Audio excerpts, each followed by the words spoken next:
One night everything changed. What I thought was a normal evening, what I thought was a safe space, turned into something I could never imagine. He pulled me into his room, my own son. And what happened next shattered me forever. This is not easy for me to share. It's a truth I've buried deep for too long.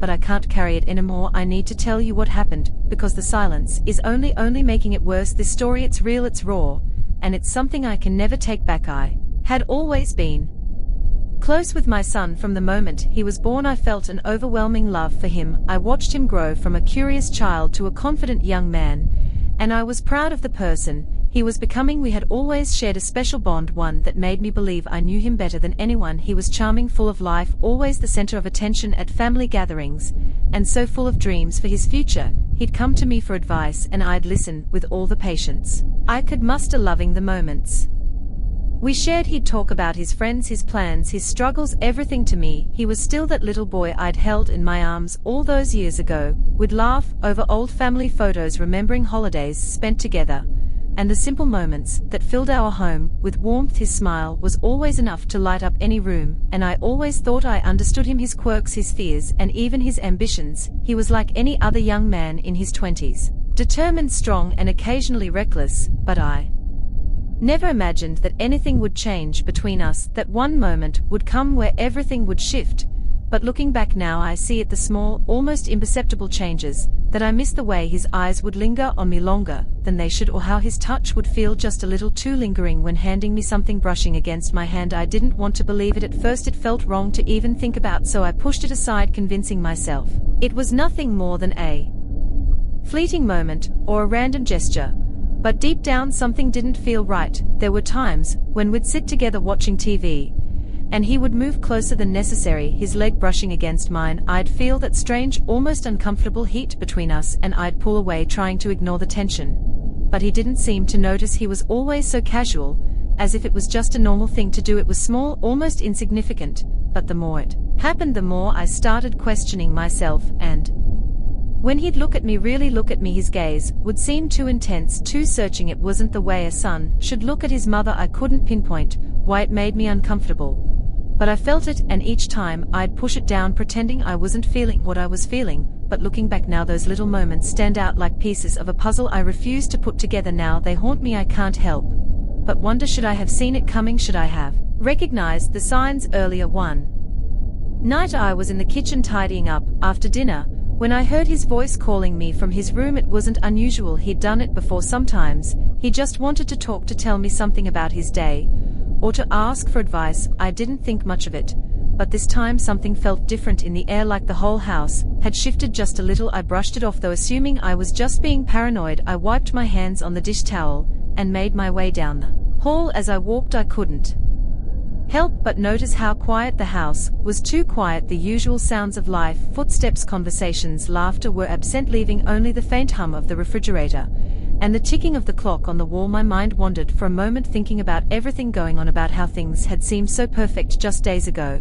But that uneasy feeling wouldn't go away. I knocked lightly on his door, but before I could even open it fully, I felt something strange. The door slammed shut behind me as I stepped inside. It wasn't the slam of a wind gust or a random accident. It was deliberate, as if sealing me in. I froze for a split second, my heart suddenly racing. I turned back to look at him. He was sitting on the bed, watching me intently, his expression unreadable. But he didn't speak. At first the silence hung between us, heavy and thick, stretching out longer than it should have. I felt a chill, like the room had suddenly grown colder, and I shivered, although I couldn't tell if it was the air or the situation making me feel that way. His eyes, there was something in them that unsettled me. It wasn't the look of a son greeting his mother. It wasn't the warmth I was used to, the affection that had always been there. No, this time there was something else. His gaze was intense, too intense, like he was waiting for something from me, like he was searching for something in me. It sent a ripple of discomfort through my body, but I didn't know how to react. My feet felt like they were glued to the floor. I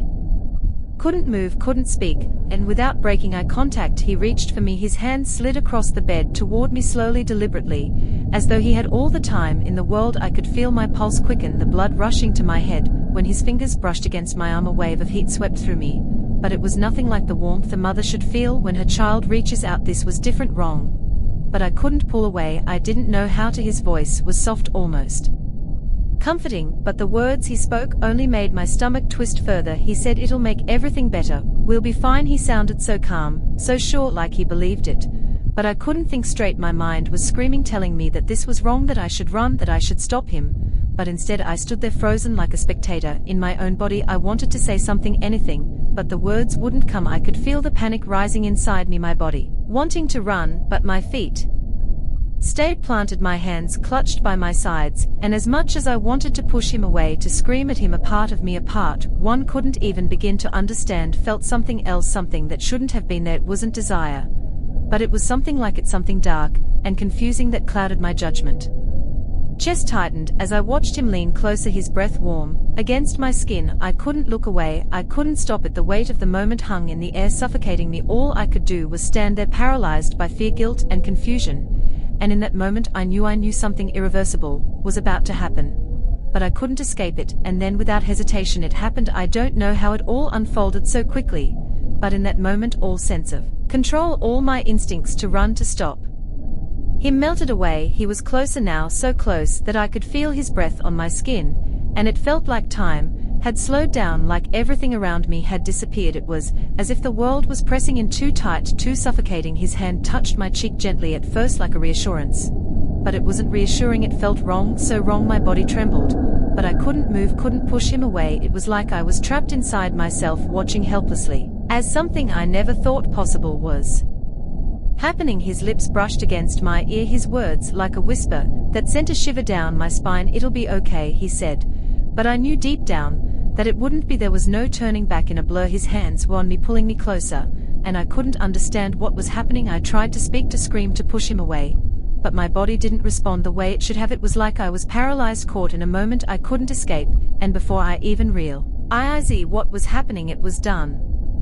What I didn't know was this would be the beginning of a nightmare. The next few days felt like I was trapped in a fog, unable to find clarity. Every time I saw him, my stomach twisted into knots. I couldn't look at him, I couldn't even bring myself to speak to him. It was like every glance, every word carried the weight of what had happened, and it made me want to break down all over again. How could something so horrible have occurred, heard in the place I thought was safe, my own home, my own flesh and blood? I kept asking myself, what had we done? What had I done? It didn't feel real, but the shame was suffocating. It was all-consuming, like a dark cloud hanging over me, following me wherever I went. There were moments when I would find myself alone in the house, pacing back and forth, trying to make sense of it all. But no matter how many times I played it in my head, there was no making sense of it. The guilt gnawed at me, relentless and unforgiving. I couldn't escape it. Every room in the house seemed to echo with the memory of that night. Every corner reminded me of how wrong everything had become, that I tried to push the thoughts away, to convince myself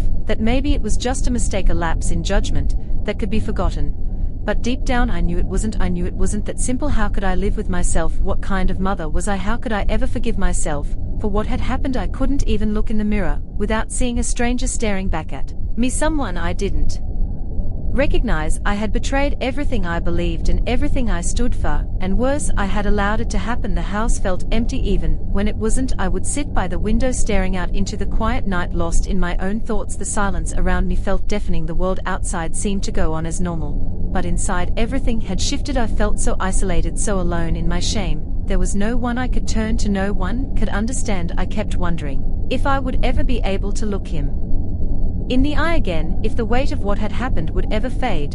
But deep down I knew it wouldn't. The guilt would follow me, haunt me for as long as I lived, and the worst part was there was no way to undo it. There was no way to go back to how things were before. I was trapped in my own nightmare, and no matter how hard I tried to escape, it was always there, waiting. One night he came to me. His face was pale, eyes wide, and there was a nervous energy about him that sent it down my spine. He stood in the doorway, hesitating, like he wasn't sure how to begin. Then he stepped closer, and his words hit me with a force I wasn't prepared for. "I can't stop thinking about it," he whispered, his voice breaking about us. I froze, every muscle in my body went rigid, and my heart raced. I tried to speak, but my mouth was dry, my thoughts scattered. He didn't give me a chance to respond. "I can't stop thinking about how it felt, what we did. It meant something. I need more." His voice wavered, desperate, and I could see the pain in his eyes. But it didn't make sense. How could this be happening? How could we be standing here talking about something so wrong, so impossible? My mind was in chaos, But my heart, my gut knew the truth. This wasn't something I could give him. I couldn't give him what he was asking for, no matter how much he needed it, no matter how much he pleaded. The weight of the reality of what we had